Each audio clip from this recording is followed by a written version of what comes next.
All right, I didn't want to start the show on a downer. And if you watch this network most of the time, we see all these wonderful polls about how the Democrats are winning and they're beating them every state. And this one's up by 6 points. And I say, phooey. This is not something to analyze anymore. I would say follow the money. And here are certain economic model polls. You've got the Moody Economic Poll by Mark Zandi, the chief economist of Moody's Analytics, who basically says Trump will win all 12 points in that poll. You've got the GDP measured against inflation poll, which shows Trump winning. You've got the Goldman Sachs model that shows him winning. You've got the 13 key factors model, and you've got the sports books in Vegas. All of the money, polls, analytics point to Trump. So that, Am I just too negative, Donnie? Phooey. Here's what's going on. Phooey. What's going on here? I don't want to talk about a memo. We've got a dozen instances of clearly the Russians colluding in this election with top Trump officials. 2 have already been convicted. Phooey. The Russians colluding in this election with top Trump officials. 2 have already been convicted. Yet, as he said from the beginning, there was, in fact, no collusion. We have a guy, a president, who clearly is owned by Putin. Give me a break. Our democracy is under siege. People need to start taking to the streets. This is a dictator.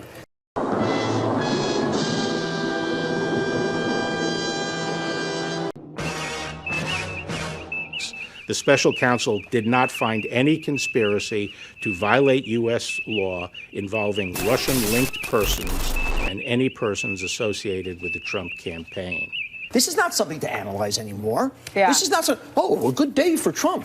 Yeah. This is frightening stuff. He's going to get us into a nuclear war. That's what we need a revolution at this point. And I'm not doing TV here, and I'm not going, crazy Donnie. Well, this is what's going on. This guy's winning, and unless something bad happens to the economy, he's getting reelected. Donald Trump. Donald Trump. Donald Trump. Donald Trump. Donald Trump. A good day for Trump. The story tonight, 3 economic forecasters say that President Trump is likely to win in 2020. President Trump's approval rating on the rise. A just released ABC News Washington Post poll has his approval rating at 44%, the highest of his career, up 5 points since April. However, 53% disapprove of his overall job performance. So what exactly does this mean ahead of 2020? Well, in a nationwide head-to-head matchup, Joe Biden outperforms President Trump by 10 points among registered voters. Come here, give me a kiss. I felt like Joe Biden. That's good. Also among those voters surveyed, our poll indicates a tight race right now between President Trump and Senators Kamala Harris, Bernie Sanders, and Elizabeth Warren. Looks like a free fall. Take another look at that McClatchy poll. It is 48-33. Trump at 33%. Those are the kind of numbers that we saw in 1972 when George McGovern lost 49 states. So it looks really bad, and it's not just that poll. We've had 3 polls over the last 48 hours that have shown Trump down 10 points in Fox News, 9 points in NBC Wall Street Journal. So it's bad news for Trump. That poll undercut him dramatically. Look at these numbers. The new poll shows the president today losing to Biden in the general election matchup by 13 points. That's a solid majority, 53-40, against the incumbent president. And I wonder whether the president isn't perhaps, on the other hand, scared of Joe. Joe Biden is a dummy. What you're seeing and what you're reading is not what's happening. President Trump got only 40 to 42% against any of the Democratic contenders. The Democratic contenders, all of the ones tested, defeated the president, and he's in a very narrow band of support. So that should raise as many questions as anything for President Trump in looking at his standing at a time the country is in a great shape economically, where we get good economic reports, record low unemployment. He can't get above 42% in a poll against prospective Democratic challengers. That's got to be of concern. All right, you know what we haven't had in a presidential election in a long time?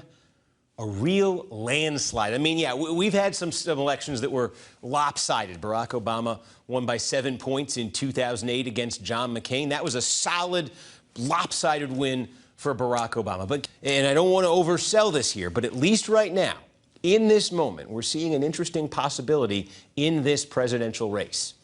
Our new NBC News Survey Monkey poll is out today. It puts Hillary Clinton up by 10 points over Donald Trump. And this is not the first poll since the conventions to give Clinton a double-digit lead. This is actually the fourth. 4 polls that have Clinton up by more than 10 points, or at least 10 points. Her lead is reaching levels we just didn't see in the past few campaigns. You stick with us. Don't believe the crap you see from these people, the fake news. Take us through reality versus delusion. You know, we see this time and again. He sets a narrative and he sticks to it. And if he repeats it again and again and again, what he finds is it becomes, you know, persuasive to at least a certain number of people out there. One of the things he said today I thought was rather extraordinary, talking about the Mueller report. He not only said that Mueller cleared of collusion and obstruction, which is not actually the case. On page 2, the investigation did not establish that members of the Trump campaign conspired or coordinated with the Russian government in its election interference activities. One of the things he said today I thought was rather extraordinary, talking about the Mueller report. He not only said that Mueller cleared of collusion and obstruction, which is not actually the case. I didn't read that in the Mueller report. Maybe that was in the Mueller report you read. Russia, Russia, Russia, Russia, Russia.